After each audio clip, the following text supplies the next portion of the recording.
She stood by the piano, shivering, clutching her torn gloves like a secret. "Can I play for some food?" she asked. A few people laughed, that quiet, sharp kind of laughter that stings more than words. Ruthie Halpern froze behind the counter. Near the door, Gabriel Larsen barely looked up from his cup. Then Nia Carter touched the keys. The sound that followed didn't ask for pity, it demanded to be felt. And before anyone understood why, the whole room forgot to breathe. Hello, if you're ready to hear the whole story, click subscribe and tap the notification bell. Type in the comments where you're watching from, because tomorrow, I will be giving you another story just as touching as this one, or maybe even crazier. And you don't want to miss it. Now let's begin. The wind scraped through downtown Spokane like it had teeth. The city was gray that morning. Sky heavy, sidewalks slick, the kind of cold that stung skin and bone alike. 17-year-old Nia Carter sat curled up beside the thrift store on Riverside Avenue, hugging her backpack to her chest. The faded denim straps were frayed, its contents, a tattered blanket, a notepad of songs she'd scribbled in pen, and one photo of her mother, pressed close like they could still keep her safe. The hunger came in waves, sometimes dull, sometimes sharp enough to twist her stomach. She'd learned to breathe through it, the way you do with pain you can't afford to stop for. Across the street, a bakery vent puffed out the warm smell of cinnamon rolls. She watched the fog of steam rise and fade, imagining what it would taste like, soft, sweet, human. But her hands, they were what betrayed her the most. She still had the calluses, round, smooth, proud, signs of someone who once played piano every day. Signs that didn't belong to a girl living on Spokane sidewalks. Her mother used to say, "Music is how we keep the world gentle, even when it isn't." The world hadn't been gentle in a long time. Nia rubbed her fingers together for warmth, her breath coming out in visible shivers. Somewhere down the street, an old man played guitar outside a pawn shop, his chords clumsy but brave. She listened, unconsciously correcting his rhythm in her mind, hearing the song the way it should sound. When he missed a chord, she flinched, not out of judgment, but longing. Her body remembered what it meant to play, to feel sound vibrate through bone and heartbeat. A few blocks down, the little café, Ruthie's place, was already open. She'd walked past it before. Sometimes they had live music in the evenings, and she'd linger outside to listen through the glass. She remembered the warmth of that sound, the people clapping, laughing, belonging. Now, though, she just wanted something to eat, anything. She whispered to herself, "Just today, please, just something." She crossed the street, boots sliding on the thin film of slush, her heart thudding faster the closer she got to the cafe door. When she stepped inside, the heat hit her like mercy. Across town, Gabriel Larsen sat in the quiet of his one-bedroom apartment, the blinds half shut against the gray morning. His coffee had gone cold hours ago. The piano in the corner stood untouched, a black upright that had gathered dust like regret. There were still fingerprints on the lid, smaller ones, smudged and frozen in time. His daughter, Amelia, had loved to play. Her laughter had once filled this room, bright and imperfect, bouncing off the walls like sunlight. That laughter was gone now, snatched away 5 years ago in a car crash that left only silence behind. Since then, Gabriel hadn't played a single note. He used to believe music could heal anything. Now he couldn't even touch it. Every time he tried, his hands shook. Every chord felt like betrayal. His phone buzzed, a text from Ruthie Halpern, the cafe owner and old family friend. "We're doing open mic this week. Come by, even just to listen." He stared at the message for a long while, then without replying, he set the phone down and stared at the piano again. The silence pressed in, heavy, almost alive. The bell over the door jingled as Nia stepped inside. Warmth and roasted coffee filled the air. Her breath came out as a puff of steam as the door closed behind her. Ruthie, wiping down the counter, looked up. Her smile came easy, but her eyes narrowed just slightly when she saw Nia's clothes, her cracked boots, her hesitation. "Can I help you, sweetheart?" Ruthie asked gently. Nia swallowed, voice quiet but steady. I don't have money, but I can play for some food." Conversations paused mid-sentence. Forks hovered mid-air. Someone near the window snickered. "Kid, this ain't no charity show."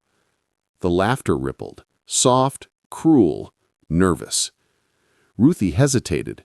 She'd run this cafe long enough to know what pity sounded like, and this wasn't it. This was judgment. Something in her, something she thought she'd lost, made her nod toward the corner. "Go ahead," she said quietly. Nia's heart pounded. She walked to the old upright piano, its wood chipped and keys yellowed. Her reflection in the glossy surface looked like a stranger. Tired eyes, cracked lips, but still a spark inside. She sat down. The chatter faded. The hum of the heater filled the silence. Her fingers hovered over the keys, trembling not from fear, but from memory. She took a slow breath, one her mother taught her before every recital. "Let it hurt first, then let it sing," used to say. And Nia began to play. The first note wavered, fragile, unsure. Then another followed, then another, until the sounds started to take shape. The melody was raw, imperfect, but there was something alive inside it, something honest. The laughter stopped. Even Ruthie froze, hand halfway to a cup. For 3 minutes, no one spoke. No one moved. Then, as the final note hung in the air, Nia lifted her hands, and for the first time in a long time, she felt full. Ruthie whispered, "Honey, what was that?" Nia's voice trembled. "Just something I remembered." Ruthie blinked away tears, nodded once, and whispered, "You earned that meal." Outside, Gabriel Larsen happened to pass by just as that last note slipped through the cafe door and into the street. He stopped, listened. Something in him cracked open, faint but undeniable. If you'd been there this morning, would you have stopped her or let her play? Tell me in the comments what you think you would have done. The air inside Ruthie's place thickened as the last note hung trembling in the warmth. The chatter that had filled the cafe only minutes ago was gone, swallowed by something heavier, something that felt like reverence. Nia Carter's fingers stayed on the keys even after the sound faded, as though she was afraid that letting go would break the spell. Her hands were shaking, but not from fear, from release. For weeks, her body had been starving for food, but her soul, it had been starving for this, for sound, for someone to hear her and not look away. The piano, old and chipped, groaned under her touch, yet still it sang. Ruthie Halpern's chest tightened as she watched from behind the counter. She'd seen all kinds of people walk into her cafe. Dreamers, drifters, men with too much money and women with too many regrets. But she'd never seen someone play like this. Not with polish, not with training, but with truth. Around the room, a few customers exchanged stunned glances. No one laughed anymore. The silence that followed was too sacred for that.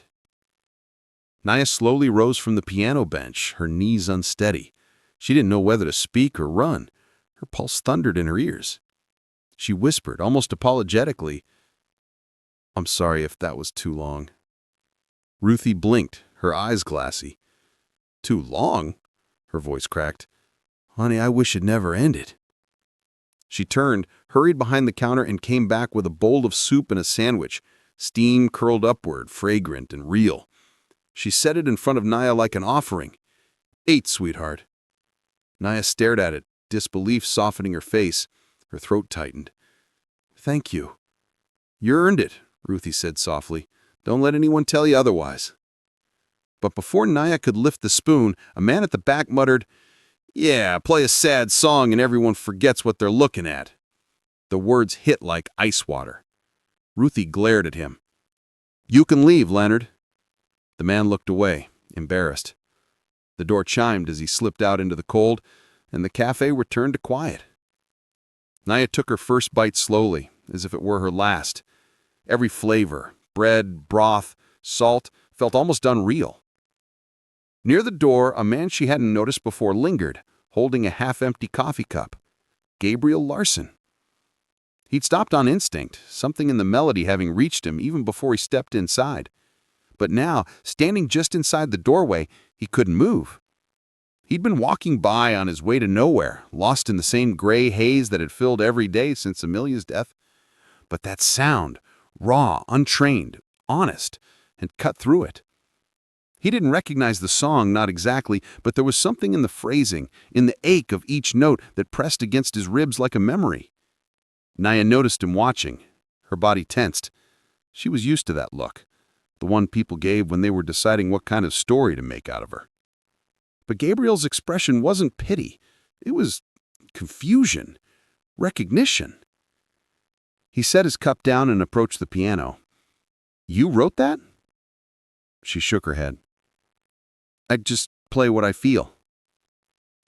"It sounds like someone I used to know." Nia tilted her head, unsure what to say. "You play?" "Not anymore." "Why?" He hesitated, eyes flicking to the floor. "Because music stopped answering back." She frowned, not understanding. "Then maybe you weren't asking the right questions." Ruthie, listening from behind the counter, raised her brows. There was something strange and gentle in the air, a conversation that seemed to hum beneath the surface. Gabriel managed a faint, almost broken smile. "You talk like someone twice your age." "I've had to be," Nia said. He nodded slowly, then pulled a napkin from the counter and scribbled something down. "There's a piano in the community hall on 5th. They let anyone use it if they ask." He slid the napkin toward her. "If you ever need somewhere warm to play, it's open." Nia looked at the paper but didn't reach for it. "Why would you tell me that?" He paused. "Because you reminded me of something I lost."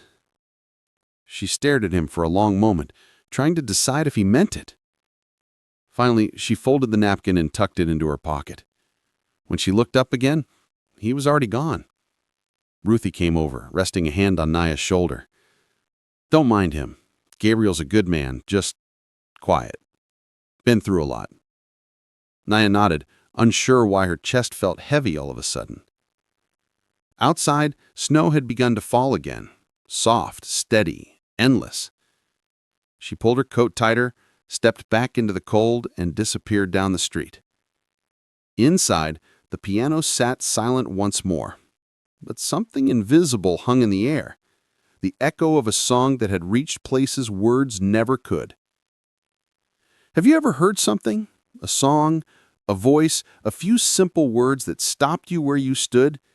Tell me in the comments what moment still echoes in your heart. The snow fell heavier that night, painting Spokane in silence. Streetlights cast halos through the flakes, the kind of quiet that made the world feel paused between breaths. Nia walked aimlessly, boots soaked, her mind replaying every note she had played inside Ruthie's café. The warmth of that moment clung to her like something she didn't know she was allowed to keep. But as she passed the dark windows of closed shops and bus stops, reality pressed in again. She was still homeless, still hungry, still unseen. The sound of her music had faded, leaving only the hum of the cold. She stopped under the awning of a bookstore and took out the napkin Gabriel had written on. The words had smeared from her damp gloves, but she could still make out the address. Community Hall, 5th Avenue. A place to play. A place to be warm. For a moment she imagined walking there, sitting at that piano, and letting the world disappear again. But then a voice in her head, her own, bitter and old, whispered, "People like you don't get second chances." She folded the napkin and tucked it away. She couldn't let herself hope too much. Hope was dangerous. By the time she reached the shelter at the edge of town, the doors were locked for the night. She curled up behind the building, beneath a narrow strip of roof, and tried to fall asleep. The wind found her anyway. She pulled her backpack to her chest, whispering the same words she always did when fear came too close. "You're still here. You're still breathing." Somewhere in the dark, She began tapping out rhythms against her arm, pretending her skin was ivory, and the night was an audience that didn't laugh. Across the city, Gabriel sat at his piano. He hadn't turned on the lights. The glow from the street lamp outside fell across the keys in narrow stripes, dusk rising as he dragged his hand across them. The faint echo of Nia's music still lingered in his memory, impossible to shake. He wanted to forget it. He'd spent years teaching himself how to live without that sound, how to stay numb. But when she played, something had shifted. Something he had buried under guilt and grief began to stir. He pressed a single key. The note wavered in the air. Fragile. Lonely. He pressed another. The sound clashed, imperfect, and his hands froze. His pulse quickened. His throat tightened. He slammed the lid shut. The noise startled him, but the silence that followed was worse. He stood, walked to the kitchen, and poured himself a drink he didn't need. Outside, the snow was relentless. It blurred the city lights into soft ghosts. He tried to convince himself that what he'd heard in that cafe was nothing, just a talented kid, that's all. A coincidence. But he knew it wasn't. Her phrasing, the emotion in those broken chords, it had been real. Too real. He leaned against the window, breath fogging the glass, eyes unfocused. Don't go looking for her, he told himself. Don't start caring again. He had already lost one child to the cruelty of chance. He wasn't about to open himself up to losing another piece of himself. But deep down, he knew that decision wasn't his anymore. Days passed. Nia spent them scavenging what little warmth she could find, the back of a library, the shelter's kitchen when it opened, the old bus station where the heater still worked. Sometimes she'd hum under her breath, almost unconsciously, bits of melodies that came to her in fragments. On the third day, she passed Ruthie's cafe again. The windows glowed amber from inside. People laughed. The sound felt far away, like another world. She thought about stepping in, about saying thank you again, maybe asking if she could play once more. But shame caught her first. She kept walking. Ruthie noticed her through the glass, a flash of that same coat, the same posture. She almost ran after her, but didn't. She'd seen too many faces like that in her lifetime, faces that disappeared when you blinked. That same evening, Gabriel returned to the cafe. Ruthie looked up, surprised. Back so soon? He shrugged. Needed air. Coffee helps. Or maybe you just missed hearing her play, she said softly. He didn't answer. Ruthie leaned forward on the counter. That girl, she's something, isn't she? Gabriel hesitated. She's, more than something. You could help her, Ruthie said. You used to teach. I don't teach anymore. Then maybe it's time you started again. Her words landed heavy, like truth always does when it's unwelcome. Gabriel left without finishing his coffee. But that night, as he lay in bed, he dreamed of two melodies intertwining, one played by small, unsteady hands, the other by his own. When he woke, his eyes were wet. Nia found herself drawn back to the same corner where she'd met Gabriel. She didn't expect him to be there, but part of her wished he was. The napkin in her pocket had worn thin from her fingers tracing the ink over and over. She thought about the hall on Fifth Avenue, about what it might feel like to walk through those doors, to touch a piano without needing permission. But that thought terrified her. To go would mean believing she was worth hearing again. So she stood in the cold until her toes went numb, then walked away. That night, the city slept under snow. Gabriel's piano stayed closed. The community hall stayed empty. And somewhere between them, two hearts kept trying not to listen to the silence that called them both by name. The snow finally began to melt, leaving the streets slick with slush and the city shivering beneath a washed-out sky. Days blurred together for Nia, measured only by hunger and the hum of cold that never quite left her bones. She'd stopped counting how long it had been since she'd played. It was a Thursday afternoon when everything shifted again. She had ducked into the Spokane community hall to escape the wind. The door had been propped open by a maintenance man hauling equipment, and she'd slipped inside quietly, unnoticed. The smell of polish and dust greeted her, along with the faint sound of footsteps echoing in the hall. In the corner of the main room stood a piano. Upright, faded, a little out of tune, but whole.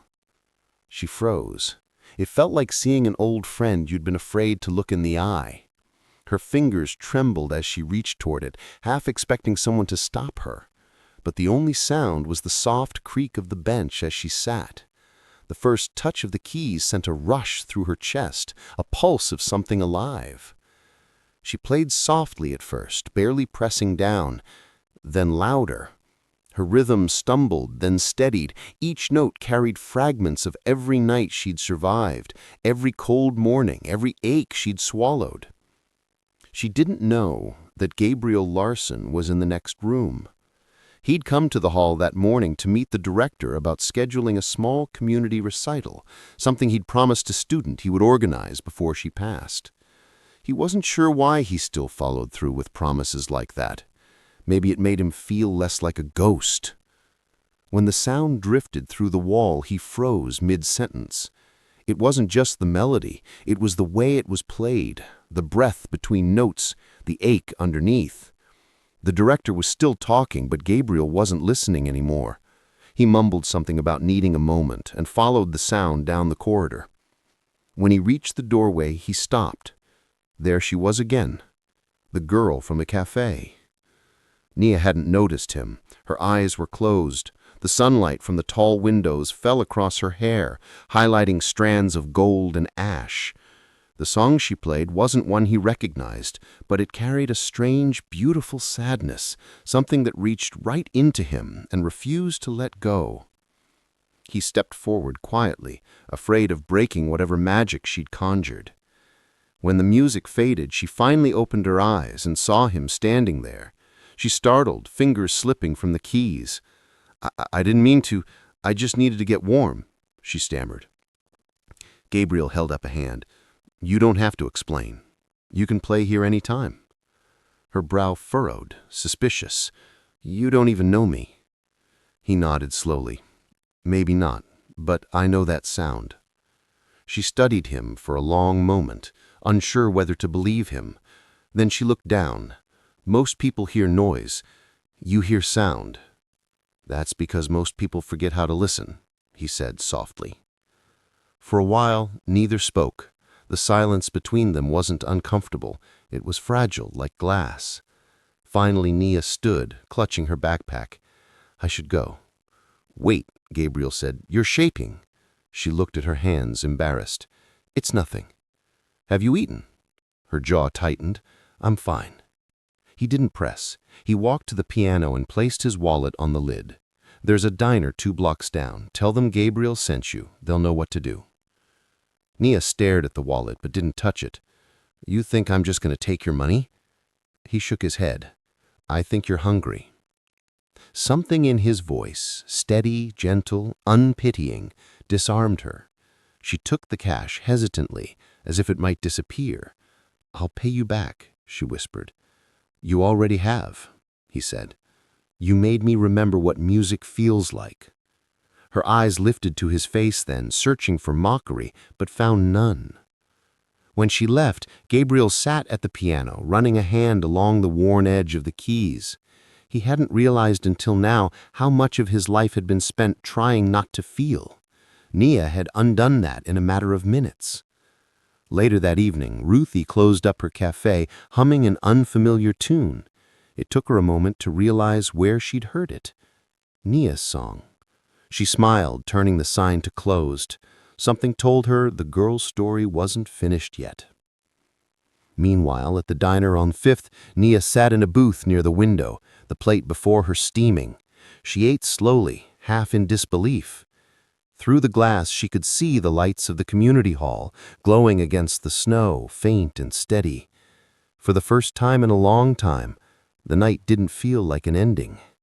And across the street, Gabriel watched from his car, engine off, hands gripping the wheel. He didn't know why he'd stayed. Maybe to make sure she found the diner, or maybe for something he couldn't name. But when he saw her smile faintly over her meal, he exhaled, a quiet sound that carried both relief and pain. Two strangers, one shared silence, and though neither realized it yet, they were no longer drifting alone. The days grew lighter as March crept toward spring. Spokane thawed slowly, its snowbanks shrinking into gray slush, the air carrying the smell of wet earth and exhaust. Life went on in small, ordinary ways. But for Nia and Gabriel, the quiet pull between them had started to change the rhythm of their days. She began coming to the community hall more often. At first, she'd sneak in when she was sure the rooms were empty, sitting at the piano only long enough to chase away the ache in her chest. But soon, she started arriving earlier, staying longer, and sometimes, when she thought no one was around, humming along to the notes she played. Gabriel always found a reason to be there, too, fixing a light switch, dropping off sheet music, pretending to organize the old storage closet near the piano. He didn't want to frighten her off. He just wanted to listen. After a week, he finally spoke again. "You play differently every time," he said one afternoon, leaning on the doorframe. Nia glanced up, startled. "Is that bad?" He shook his head. "It's rare. Most people try to repeat themselves. You let the song decide where it's going." She smiled faintly, brushing her fingers across the keys. "That's because the song changes depending on how cold I was the night before."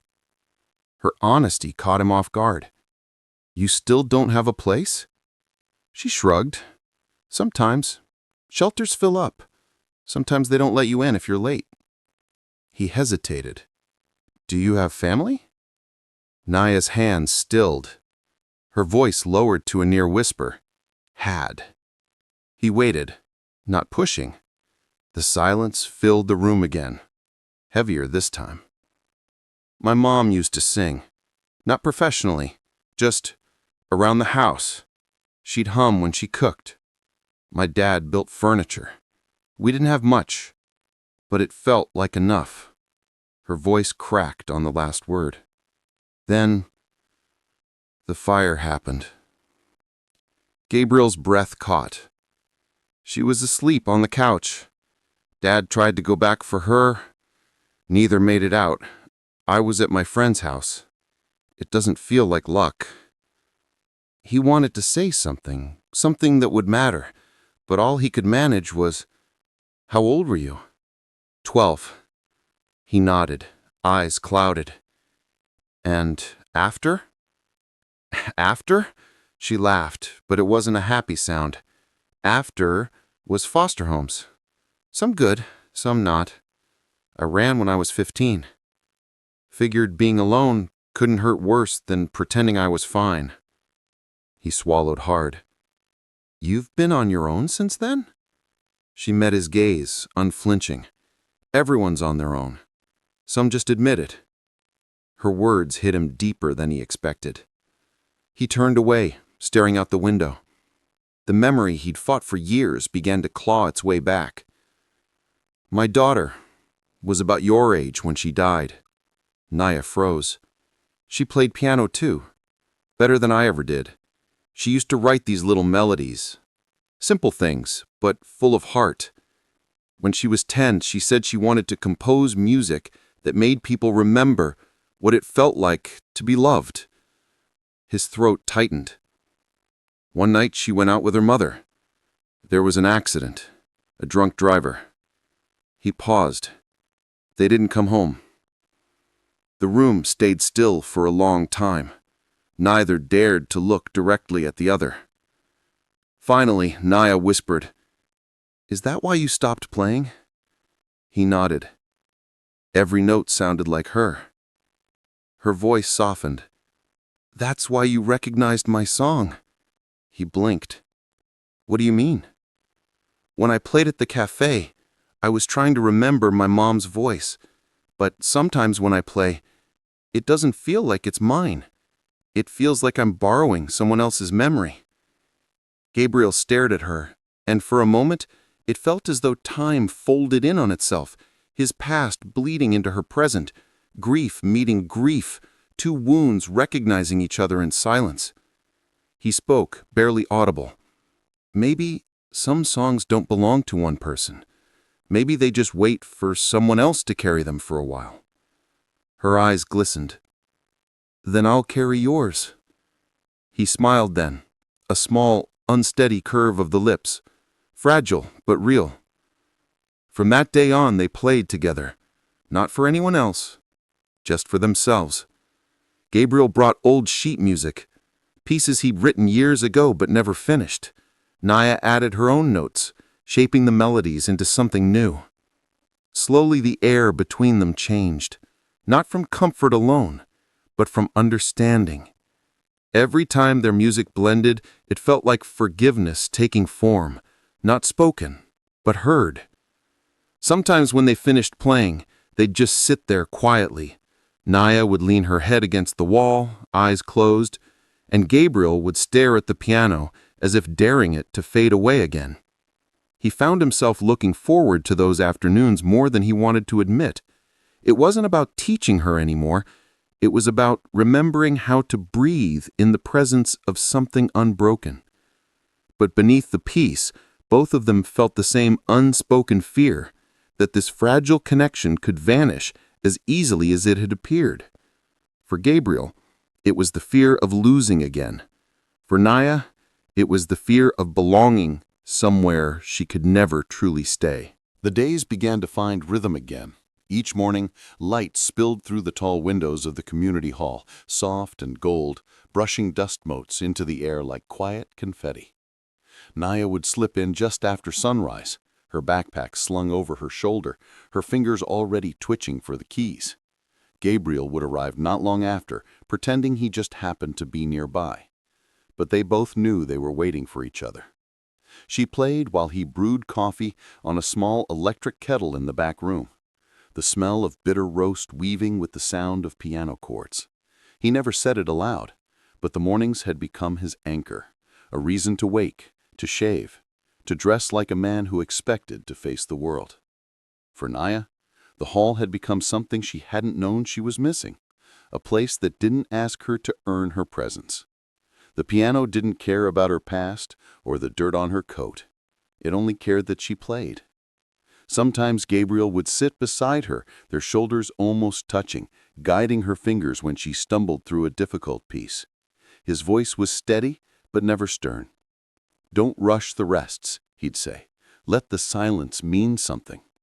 She'd roll her eyes but obey, exaggerating the pause just to tease him. He'd laugh, a sound so unfamiliar to him that it startled them both. Once, after a particularly long session, Nia leaned back and said, "You know, for someone who doesn't teach anymore, you're pretty good at it." He smiled faintly. "I guess I just needed the right student." Her expression softened. "I guess I just needed someone who didn't tell me to be quiet." They spent afternoons like that, building songs, trading stories and fragments. Nia began trusting him with small pieces of her life, the first time she'd seen a grand piano, the sound of her mother's humming on summer nights, the way fire had a sound when it was hungry. Gabriel listened without interrupting. He never asked questions she didn't want to answer. When he spoke of his daughter, it was in details. How she used to stick stickers on his piano keys to mark her favorite notes. How she believed every melody could be fixed if you just changed one chord. Sometimes Nia would bring food Ruthie had quietly passed to her in paper bags, and they'd share it in silence. She always insisted on splitting everything evenly, even if it was just a sandwich. "You're stubborn," Gabriel told her one day. "Takes one to know one," she shot back, and they both laughed. Spring crept in slowly, the city shaking off its gray. The hall became their sanctuary. But outside its doors, life still pressed against them, the unpredictability of Nia's nights, the restlessness that haunted Gabriel when the piano went quiet. One evening, when the light turned soft and the day's last warmth lingered in the air, Nia stayed after closing. The janitor had already locked the main doors, but Gabriel had keys. He sat in the corner, pretending to read, while she played something new, slow, deliberate, full of hesitant beauty. When she finished, she turned. "I call it home," she said shyly. He blinked. "Why that name?" "Because that's what it feels like when I'm here," she said simply. His throat tightened. For a long moment, neither spoke. He finally whispered, "I haven't felt at home in a long time either." She smiled at that, small and knowing. That night, when Gabriel drove her toward the shelter, she fell asleep in the passenger seat. Her head leaned lightly against the window, her breath fogging the glass in tiny clouds. He glanced at her and felt something he hadn't allowed himself to feel in years, not pity, not sadness, but peace. When they reached the corner near the shelter, he touched her shoulder gently. "Nia," he murmured. She stirred, eyes heavy. "Did I drool?" He chuckled. "No, you just snored a little." "I do not." "Trust me," he said, smiling. "It was very musical." She laughed softly and stretched. "Thanks for the ride." He nodded. "You'll be safe tonight?" "I'll be fine." He wanted to say more, to tell her she didn't have to face the world alone anymore, but he held back. She needed space as much as she needed safety. She opened the door, then paused. "Hey, Gabriel." "Yes?" "You said once that silence means something. What do you think this silence means?" He looked at her, unsure how to answer. The question was too large for words. "Maybe," he said after a pause, "we're listening." She smiled, nodded, and slipped out into the night. Gabriel sat there a moment longer, watching her walk toward the shelter entrance. The light from the building flickered across her back, fragile but steady. As he drove home, he realized something had changed. For the first time in years, he wasn't driving away from grief. He was driving toward something. He just didn't know what it was yet. And in her small bunk that night, Nia whispered the word home again, testing how it felt on her tongue. It didn't feel strange anymore. The week began like any other. Morning light through tall windows, coffee's soft aroma, fingers tracing familiar keys. But beneath the rhythm, something subtle had shifted. Nia had been quieter lately, distracted. Her playing, once fluid, had grown restless, impatient, like a heartbeat just out of sync. Gabriel noticed, but didn't press. He learned that asking too many questions made her retreat. Still, he caught glimpses of tension in her, a flinch when someone entered the hall too quickly, the way she kept her backpack within reach, the way her laughter came slower, like she was saving it for something that might never arrive. On Wednesday, he walked into the hall to find her sitting on the piano bench, shoulders tight, eyes red. "You're early," he said softly. She didn't look up. "I didn't sleep." He hesitated before stepping closer. "Something happened?" Nia's fingers pressed a dissonant chord, sharp and unresolved. "They closed the shelter. Funding cuts," they said. "I went there last night and the doors were locked. Again." I felt a twist in my chest. "Where did you go?" "Nowhere." She laughed bitterly. The word nowhere sounds prettier than it feels. He sat beside her, careful to leave space. "You could have called me." Her voice hardened. "I didn't want to bother you." "You wouldn't have." She turned, eyes flashing.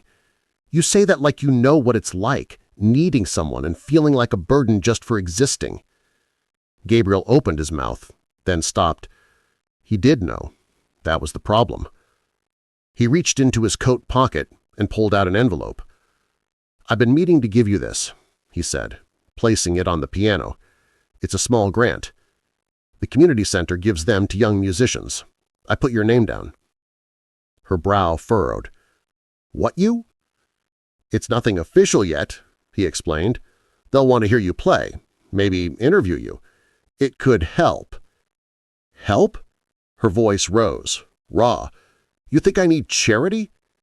"It's not charity," he said, keeping his tone calm. "It's an opportunity." She stood, shaking her head. "You didn't ask me. You just decided for me. I was trying to help. By fixing me?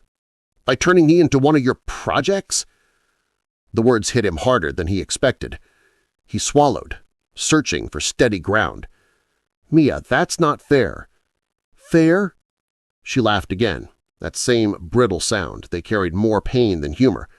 "Nothing about my life's been fair, Gabriel. I didn't ask for pity. I just wanted a place to play." He rose too. Now the air between them was sharp. "You think I see you as something to fix? I see you because you remind me of what's worth saving. Then maybe stop trying to save me. I'm not your daughter." The silence that followed felt like the earth cracking open. Gabriel's face went pale.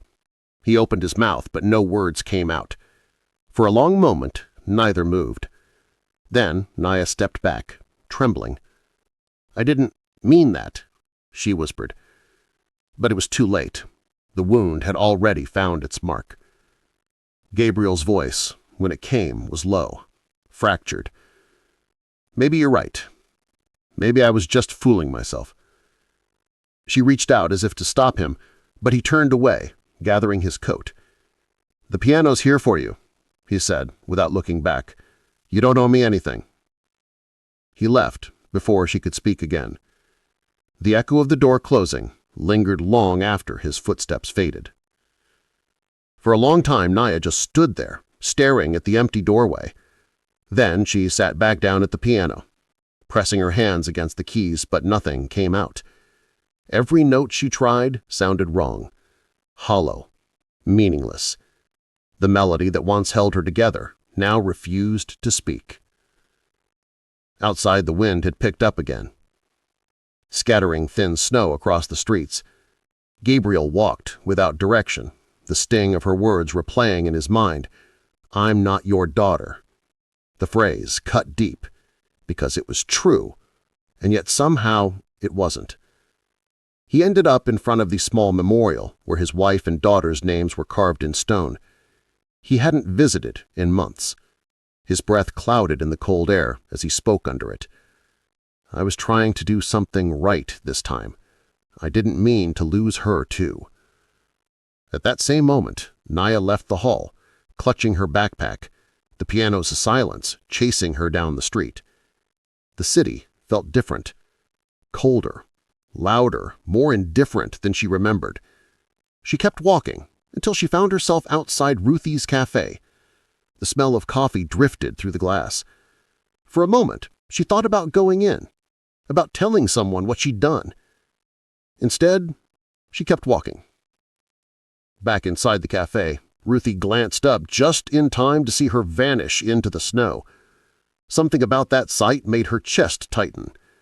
She reached for her phone, thumb hovering over Gabriel's number, then hesitated. Sometimes she knew people needed to find their own way through the storm. That night, Nia found an old bus shelter downtown. She wrapped her coat tighter and tried to sleep. But the noise of passing cars and her own thoughts kept her awake. The words she'd thrown at Gabriel replayed until they burned. "I'm not your daughter." She hated herself for saying it, hated that it had been true enough to hurt him. In another part of the city, Gabriel sat at his piano again, hands hovering above the keys but refusing to play. For the first time since meeting Mia, the silence didn't feel like peace. It felt like punishment. And somewhere between them, in that cold distance neither could yet cross, the music they'd built together waited, silent, unfinished, aching to be heard again. The snow didn't stop that night. It fell in sheets across Spokane, blanketing streets, dulling noise, muting everything but the ache between two people who'd stopped speaking. The next morning arrived gray and hollow. Gabriel woke early but didn't move. The apartment around him felt heavier than usual. The piano stood in the corner, its lid closed. He'd left it that way since she walked out. He tried making coffee, but poured it down the drain untouched. The silence that had once meant peace now pressed like a weight on his chest. He sat on the edge of his bed, staring at a small frame on the nightstand. His daughter's photo, taken when she was about Nia's age. She was laughing, mouth wide, head tilted back, joy unrestrained. He ran a thumb over the glass and whispered, "I tried to save someone again, didn't I? You'd probably tell me I was being stubborn." A faint hum echoed in his memory. The sound of Nia's makeshift song, the one she'd called home. The way she'd said it. The light in her eyes when she played. He exhaled slowly. Maybe it wasn't about saving her. Maybe it was about not giving up. On her or on himself. But pride has its own gravity. For every thought urging him to reach out, another voice whispered, "She doesn't want your help. You're just filling a void." He stood finally, walked to the piano and lifted the lid. His hands hovered, trembling slightly, before pressing a single note. The sound hung in the air like a question. Meanwhile, across the city, Nia wandered the frozen streets, exhaustion threading through every step. The bus shelter hadn't kept the cold away. Her fingers were stiff, her knuckles cracked. She clutched her backpack to her chest, as though warmth might come from memory. She ended up near the river, watching the water churn beneath a bridge. The current moved fast, strong enough to carry anything that fell into it. She thought about how easy it would be to disappear, not to die, just to stop being noticed. Then, as if to interrupt her thoughts, a church bell rang somewhere in the distance. The sound was faint but steady, like a reminder. She closed her eyes and saw his face. Gabriel's. That quiet kindness behind his eyes, the way he'd listened when no one else had. The words she'd said echoed again, sharper this time. "I'm not your daughter." Her throat tightened. She hadn't meant it as rejection. She'd meant it as a shield, because letting him close meant admitting she needed him. And needing someone always came with the risk of losing them. A light snow flurry began to fall again. She pulled her coat tighter and started walking toward the community hall. She wasn't sure what she'd do when she got there, whether to apologize or just sit and play until he heard her. But something in her chest told her she couldn't stay away any longer. Gabriel was still at the piano when Ruthie called. "Have you seen Nia? She looked bad last night. I thought maybe she'd come to you." "No," he said, voice hollow. "Not since the hall." "You should find her," Ruthie said quietly. "Whatever happened, she needs you, and I think you need her too." After the call, he sat still for a long time. The thought of searching scared him more than he wanted to admit, not because he didn't want to find her, but because he was terrified he wouldn't. Finally, he put on his coat, grabbed his car keys, and stepped into the cold. The streets were slick, the sky low and gray. He drove aimlessly at first, past the café, the old shelter, the park where she sometimes sat, until he saw her. She was standing outside the hall, shivering, her backpack at her feet, eyes fixed on the doors like she wasn't sure she was allowed to go in. He pulled over, heart hammering. For a moment he just watched her, afraid that any sudden move would make her disappear. Then he got out. "Nia." Her head turned slowly. When she saw him, her eyes widened, not in fear, but in disbelief. "Gabriel," she breathed. I didn't think you'd come. I wasn't sure you wanted me to. The space between them was filled with the sound of snow under their shoes. Neither moved closer yet. I shouldn't have said what I said. You were just trying to help. I was angry and scared, and I made it ugly. He shook his head. You were honest. I pushed too hard. I thought doing something for you meant I was helping. Maybe I needed to feel useful again. They stood there, eyes locked, the air between them raw with everything unsaid. Finally, she whispered, "Can we just go inside? I want to play." He nodded. "Yeah, let's go." Inside, the hall was colder than usual. Dust clung to the air, and the piano waited silently in the center of the room. Nia brushed snow from her sleeves and sat down.